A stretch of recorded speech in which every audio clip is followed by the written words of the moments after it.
The great Indian Kapil show এর নতুন পর্বে হাজির হয়েছেন টেনিস তারকা সানিয়া মির্জা।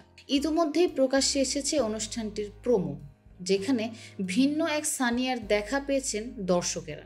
সাধারণত এই শোতে অতিথিদের প্রশ্নবাণে জর্জরিত করেন কাপিল। তার প্রশ্নের ফাঁদে পড়ে রীতিমতো ভেতরকার তথ্য ফাঁস করে দেন তারকারা। তবে সানিয়া মির্জার ক্ষেত্রে তেমনটা দেখা যায়নি। উল্টো এই টেনিস তারকার একের পর এক উত্তরে থতমত খেতে দেখা গেছে সঞ্চালক কাপিলকে।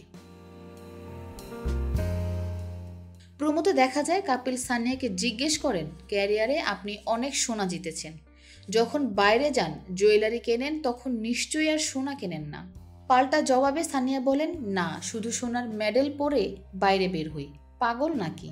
টেনিস তারকার মুখে এমন উত্তর শুনেই অপ্রস্তুত হয়ে যান কাপিল। পরিস্থিতি সামলে নিয়ে সানিয়াকে জিজ্ঞেস করেন, আপনি কি গত জন্মে আমার শ্যালিকা ছিলেন? এরপর কাপিল মনে করিয়ে দেন সানিয়াকে নিয়ে কখনো কোনো সিনেমা নির্মাণ করা হলে সেখানে তার প্রেমিকের চরিত্রে অভিনয় করতে চেয়েছিলেন শাহরুখ খান। এটা শুনেই কাপিলকে থামিয়ে দেন সানিয়া। বলে ফেলেন, আমাকে আগে তো প্রেমে আগ্রহ আছে কিনা সেটা খুঁজে বের করতে হবে। সানিয়ার এমন উত্তর শুনে আর কথা বাড়াননি কাপিল শর্মা।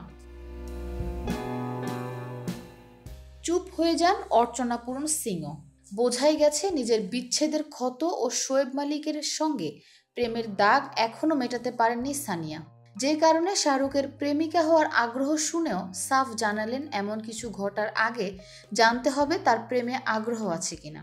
উল্লেখ্য, 2010 সালে হায়দ্রাবাদে পাকিস্তানি ক্রিকেটার শোয়েব মালিকের সঙ্গে গাঁটছড়া বাঁধেন টেনিস তারকা সানিয়া মির্জা। তাদের ওয়ালিমা অনুষ্ঠিত হয় পাকিস্তানের শিয়ালকোটে। 2018 সালে একটি পুত্র সন্তানের জন্ম দেন সানিয়া, যার নাম রাখা হয় ইজহান মির্জা মালিক। চলতি বছরের জানুয়ারিতে শোয়েবের সঙ্গে বিবাহ বিচ্ছেদের কথা প্রকাশ্যে আনেন সানিয়া। রীতিমতো বিবৃতি দিয়ে জানান কয়েক মাস আগেই তাদের বিচ্ছেদ হয়েছে। এই নিয়ে অনুরাগীদের জল্পনা না ছড়ানোর অনুরোধও করেন প্রাক্তন টেনিস তারকা। এরপর শোয়েব মালিক পাকিস্তানি অভিনেত্রী সানা জাভেদকে বিয়ে করেছেন। তবে সানিয়া নতুন কোনো সম্পর্কে জড়াননি ভাবছেনও না।